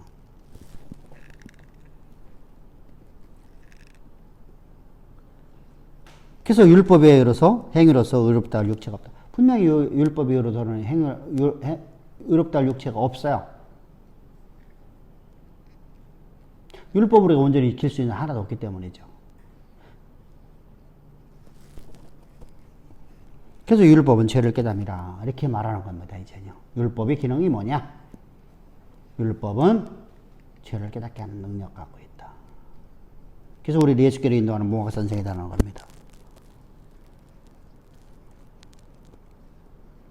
그래서 죄를 더하게 해서 죄를 더욱더 더 죄되게 해서 우리는 은혜 가운데 은혜를 더욱더 은혜되게 하려고. 그래서 내가 그러면은 이렇게 말할 수 있잖아요. 이거 진짜 이게 참 이렇게 말하면 안 됩니다. 은혜를 더하기 위해서 내가 역부로 죄를 짓습니다. 이렇게 말하면 안 됩니다. 그것은 하나님은 시험하는 죄입니다. 그건 안 돼. 그건 절대로 안 됩니다. 여기서 말하는 것은 지금 이제 은혜 안에 율법은 우리를 은혜 가운데를 보내는 역할을 한다는 것이죠.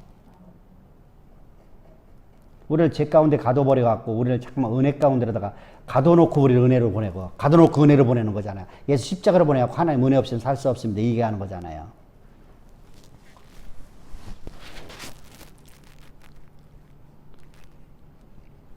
율법의 기능이 두 번째입니다. 이렇게 가둔 목적이 뭐예요? 율법에서 우리를 이렇게 죄 가운데 가둔 이유가 뭐야? 우리를 은혜 가운데 우리를 더하게 하려고 우리를 죄 가운데 가뒀어요. 그러면은 갈라디아서 3장 20절 봅시다. 22절.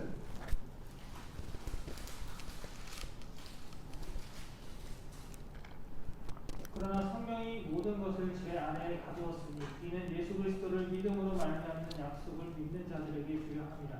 그 말이죠. 자, 예수의 십자가로 보내갖고 십자가의 은혜가 우리 것 되게 만들려고. 아멘.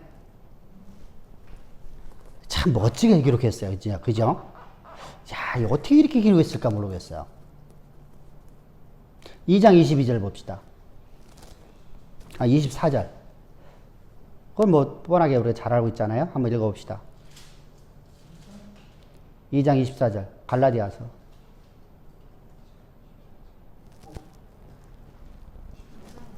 (3장 24절) 이같이 율법이 우리를 그리스도께로 인도하는 3장이에요. 오타 나왔어요. 3으로 바꾸세요. 몽학 선생이 얘기하는 겁니다.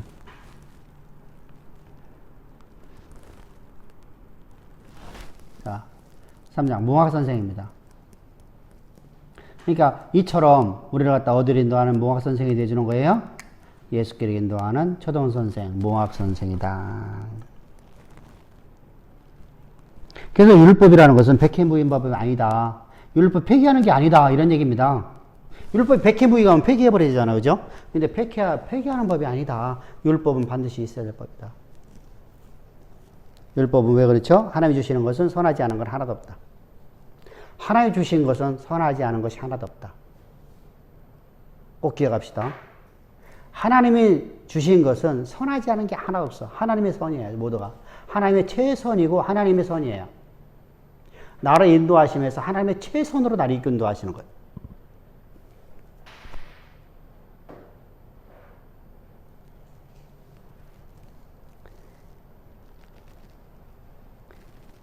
근데 이 하나님이 이 율법을 주신 것인데 이것을 법을 법 있게 쓰지 못하니까 법을 알지 못하니까 다시 말하면 빛을 알지 못하니까 결국은 미혹당하는 거야.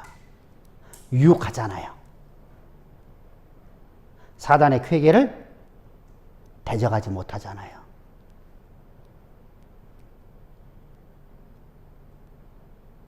사단의 쾌계를 대적하지 못하니까 결국 거기에 무너져 버리는 것. 그것이 바로 첫사람 아담의 모습이고 그것이 바로 로마서 7장에 나타나는 모습이에요.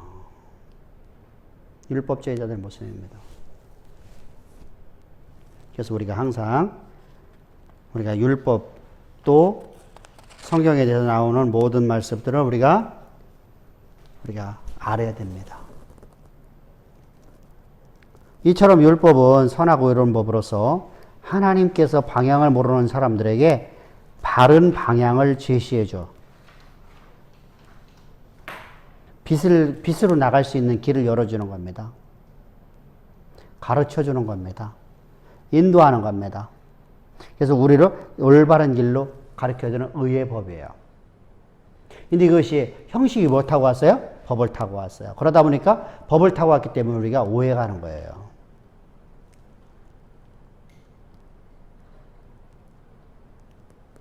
그래서 율법의 목적은 뭐예요? 하나님과 백성 간의 친밀한 교제 속에서 하나님 우리를 하늘에서 이루는 뜻이 땅에서 그대로 이루어지게끔 하기 위해서 하나님께 율법을 주시는 거예요. 다시 말하면 내 오늘도 주가 주신 힘과 주가 주신 능력 갖고 살아가는 존재임을 가르쳐주는 거예요. 자, 우리가 아빠 보세요. 내가 얼마나 무능한가를 가르쳐주죠.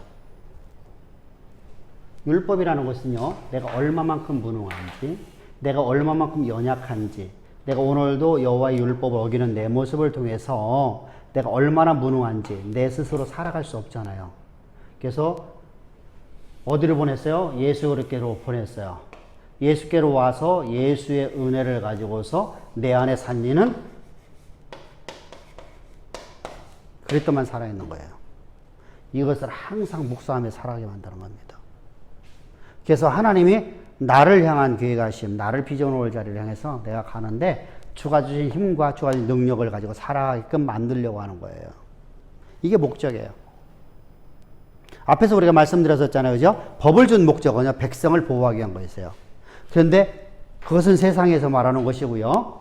우리 성경에서는요, 하나님의 의를 나를 통해서 드러내시려고. 나를 보호하시는 법이에요. 그래서 우리가 그런 얘기 하잖아요. 법이 있는 나라, 그런 나라는 치안이 보장된다. 그죠? 법이 있는 나라는, 법이 무법인 나라는 치안이 보장한대요.